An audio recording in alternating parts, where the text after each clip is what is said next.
Okay, let's dive right into this. Welcome to this explainer breaking down everything you need to know about Wednesday morning Session 7 at the 2026 LCMS Convention in Phoenix.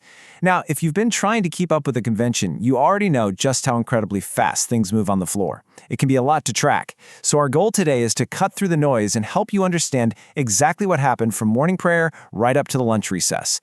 We're going to look at what delegates voted on, what officially passed or failed, what was left hanging, and most importantly, why these decisions actually matter for the church. Our agenda today covers the opening prayer and procedure, the consent calendar and missions, finance and structure business, church relations and theology, university governance and worship, and then we'll wrap it all up. Starting off with Section 1, Opening Prayer and Procedure. Before the delegates got into the heavy governance work, the morning began with a vital theological anchor.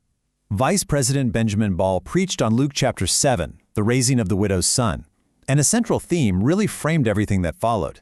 He reminded everyone that humanity literally cannot stop death, but Jesus can. His word does exactly what it says.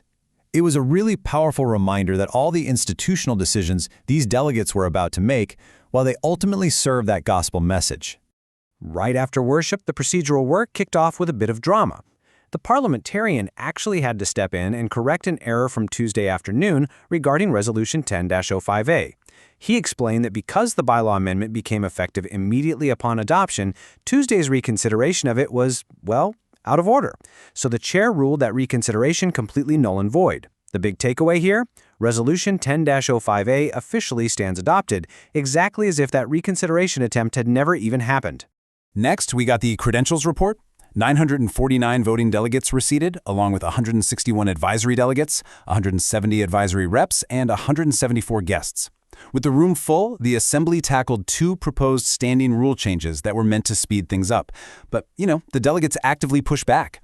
A proposal to ban reconsiderations during the final 2 days failed 463 to 384. Wait, you might be thinking, that's more yes votes than no votes. True, but it failed because a rule change like that requires a majority of the entire membership, which it didn't get. Another rule trying to cut automatic debate closure from 20 minutes down to 10 failed pretty handily, 279 to 578. The delegates made it clear they wanted to preserve their right to deliberate. Moving on to Section 2, Consent Calendar and Missions. Okay, so the consent calendar. Think of it like a fast pass lane to pass multiple non-controversial resolutions all at once. But any delegate can try to pull an item off for separate debate if they can get 15% of the voting delegates to agree. An attempt was made to pull Resolution 5-12, which deals with the created male and female task force. The vote to pull it was 129 to 739. Because those 129 votes fell just shy of that 15% threshold, it stayed on the calendar. And it's super important to note, this wasn't a vote against 5-12. It just meant it was officially adopted alongside 5 other bundled items without needing a separate lengthy debate. After that, the convention heard some incredibly moving global mission reports. The LWML announced a massive $2.6 million mission grant goal. They also shared a deeply touching story about a ministry in Kenya that's teaching abused and trafficked women to read God's Word. Just amazing stuff. Then Lutheran Hour Ministries reported that they are reaching a staggering 300 million people globally with the gospel every single week. To put that into perspective, that's nearly the entire population of the United States every week. Funny enough, their video actually failed to play at first. We've all been there with convention tech, right? But they successfully got it shown right before the lunch break. Now for Section 3, Finance and Structure Business. The pace really picked up here as Committee 8 brought a slate of finance resolutions to the floor. 4 of them flew through and were adopted. 8-04A on expanding access to the Lutheran confessions, 8-02A regarding Concordia Plan Services, 8-07 on CPA to shipping costs, and 8-01 on general legal transparency. But a resolution requiring case-specific legal fee disclosures, specifically regarding the hot chalk issue, failed by a vote of 408 to 470. That vote effectively preserved the disclosure mechanisms the Synod already has in place. Then Committee 9 took the stage to handle structural matters, and things got really interesting. Resolution 918 was up, which would have returned the Synod presidential election back to convention delegates. But Tim Iden stepped to the mic and offered a substitute motion, Resolution 9-15. If you're not familiar, a substitute motion is a parliamentary tool used to completely replace whatever resolution is currently being discussed. His substitute aimed to improve participation in the existing congregational voting system rather than throwing it out entirely.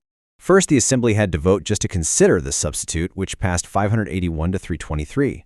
And then, the substitute motion itself passed overwhelmingly, pulling in 617 votes to 272.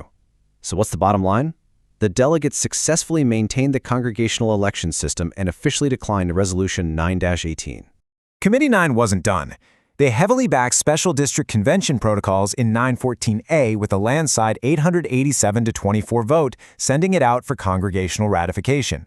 For 913, which dealt with electoral circuit parameters, there was a really healthy debate about numerical consistency versus allowing local flexibility. Ultimately, an amendment allowing local exceptions passed 489 to 411, and the amended resolution was adopted. They also quickly passed 912 on LCEF real estate services, 910A on the Pastoral Formation Committee after a first-term district president amendment failed, and 917A, which just declined a few pending overtures. Moving into Section 4, Church Relations and Theology. As mid-morning rolled around, delegates shifted to some deeper theological matters.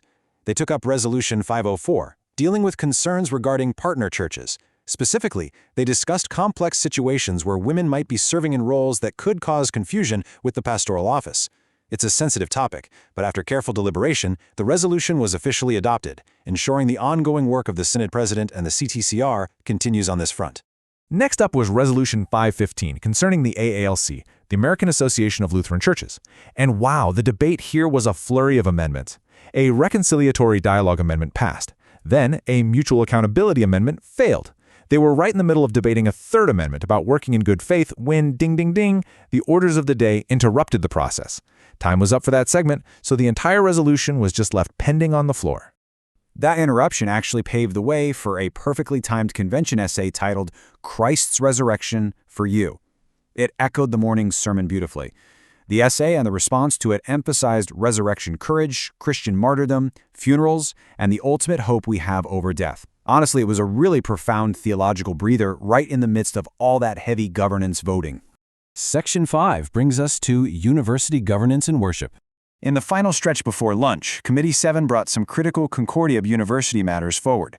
After adopting 701 commending the Concordia University system, the Assembly unanimously, yes, completely unanimously, adopted a block of resolutions, 702A and 703A defining university governance, plus 704 and 705 establishing prior approval protocols. It was a massive showing of unity to get structural clarity for the universities. But the unity shifted to debate on Resolution 706A regarding university worship. The floor debated an amendment to change a single word, changing should to must, regarding alignment with Synod practices. The arguments carefully weighed the need for doctrinal purity against allowing responsible local variety. Ultimately, the must amendment passed, and then the delegates voted 86 to 83 to adopt the strengthened resolution. Right after that, 707A on Lutheran identity was introduced, but time ran out and it was left unfinished. Now, before we wrap up the morning, I want to make a really important clarification for everyone watching at home. Despite all this heavy structural and governance business we just talked about, absolutely zero election balloting occurred during this specific Wednesday morning period. Nobody was officially elected to any office during Session 7. Just wanted to make sure that is crystal clear. And finally, Section 6, Session Wrap-Up. Let's look at the full span of the morning. First, what was officially completed?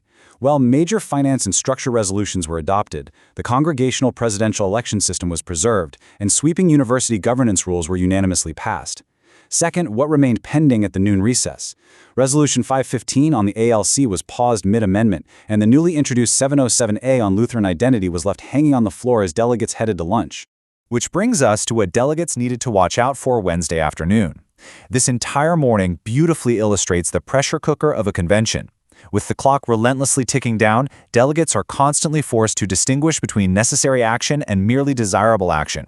As they return from lunch to face these critical pending questions, how will they balance the need for careful deliberation with the reality of a vanishing timeline?